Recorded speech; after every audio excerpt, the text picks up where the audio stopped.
Dear student, this is me Asif Idris, your economics tutor. Hope you're all good and your family as well. Now, dear student, we are going toward the today topic, and that is the decomposition of the price effect, which is further decomposed into two effects like income effect and the substitution effect. Suppose हम कह सकते हैं कि this is the combination of two effect like income effect and substitution effect.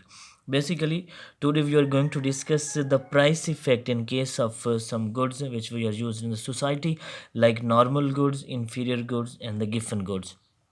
First of all, before to go this price effect in a normal good, we will discuss some technicalities which are used in this economics or in this price effect, and that are the real income. When we are talking about the income effect, then I will talk about the real income of any consumer. So there is a huge difference between the real income and the nominal income.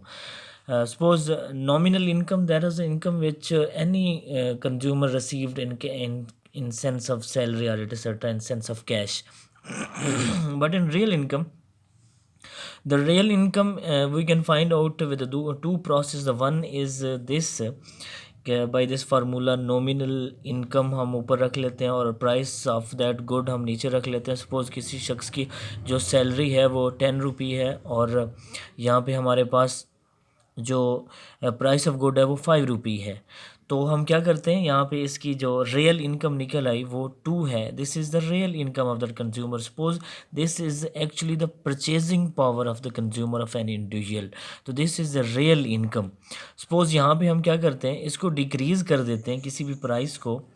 Like salary तो same रहती है लेकिन real income increase या decrease इसलिए कर रहे हैं हम देखने के लिए कि यहाँ पे हम प्राइस ऑफ गुड जो है वो डिक्रीज़ कर देते हैं from 5 to 2.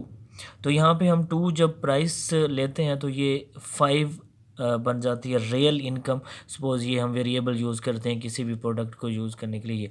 So this is basically real income. यहाँ हमने पहले 2 रियल इनकम को देखा, यहाँ 5 को. And second method is this to find out the real income, and that is with the help of compensating our imaginary budget line.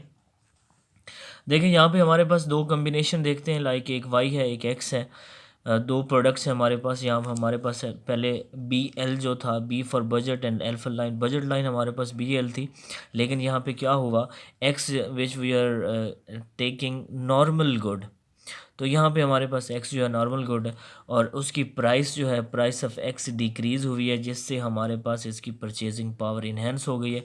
यहाँ हमारे पास नई बजट लाइन जो है BL2 आई है.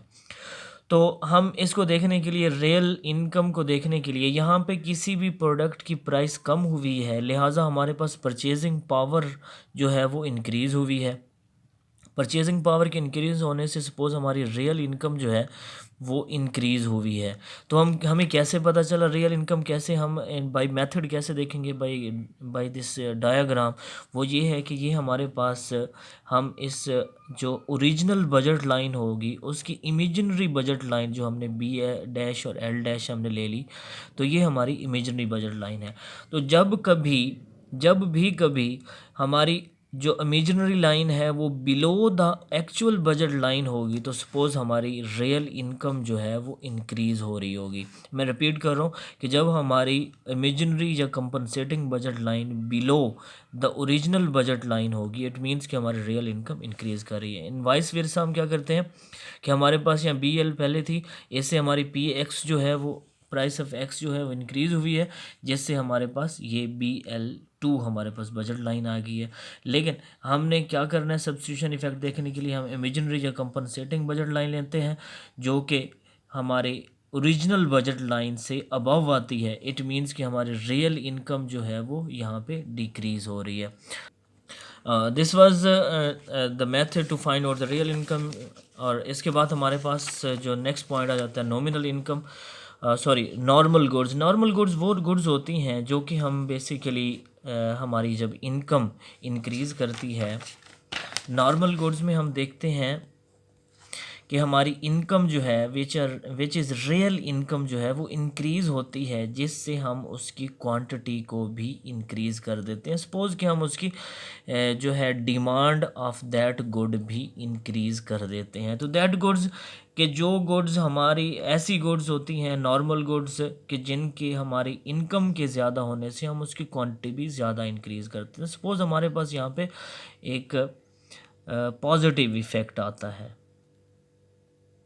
विद इनकम, कि इनकम इफ़ेक्ट जो होता है हमारे पास वो पॉजिटिव होता है। अच्छा, तो इसमें हमने देखा सपोज़ हमारी यहाँ इसका कम्बिनेशन अगर हम प्राइस के साथ देखें तो जैसे प्राइस इंक्रीज़ होती है हम उसकी डिमांड को इंक्रीज़ कर देते हैं, और ये इस तरह हमने देखा कि प्राइस और इस क्वांटिटी का इन केस ऑफ नॉर्मल गुड क्या होता है, नेगेटिव रिलेशन होता है। तो नेक्स्ट हमारे पास इन्फीरियर गुड हैं। इन्फीरियर गुड में हम क्या देखते हैं, इन्फीरियर गुड वो गुड्स होती हैं जिसमें हमारी रियल इनकम जो है वो इंक्रीज़ होती है, लेकिन उसकी कंपैरेटिवली हम उसकी डिमांड को जो है वो कम कर देते हैं, डिमांड को कम कर देते हैं। ऐसी गुड्स इन्फीरियर गुड्स कहलाती हैं जिसमें हमारी रियल इनकम के इंक्रीज़ होने से हम उसकी क्वांटिटी या डिमांड को डिक्रीज़ कर देते हैं।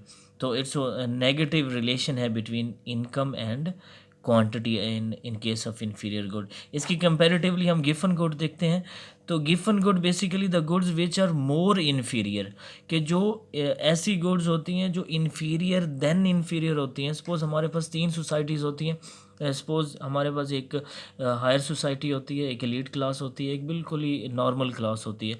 तो inferior goods are that goods which are somehow in value in all societies, but गिवन गुड्स वो होती हैं जो कि किसी न किसी सोसाइटी में या किसी भी सोसाइटी में ये चीप ही कहलाती हैं। सपोज़ चीप देन चीप जो होती हैं वो गिवन गुड कहलाती हैं। इसमें हम क्या देखते हैं कि जब हमारी रियल इनकम इंक्रीज़ होती है उसके साथ हम उसकी क्वांटिटी को मज़ीद कम कर देते हैं, इन्फीरियर से भी ज़्यादा कम कर देते हैं, जैसे कि डिमांड को हम मज़ीद कम कर देते हैं। तो ऐसी गुड्स जो कि इन्फीरियर देन इन्फीरियर होती हैं हम उसको गिवन गुड्स कहते हैं। This is all about some technologies which we are use in this concept of price effect in case of normal goods. In next video हम इस प्राइस इफ़ेक्ट को देखेंगे। Thank you so much, keep touch with next video. Thank you.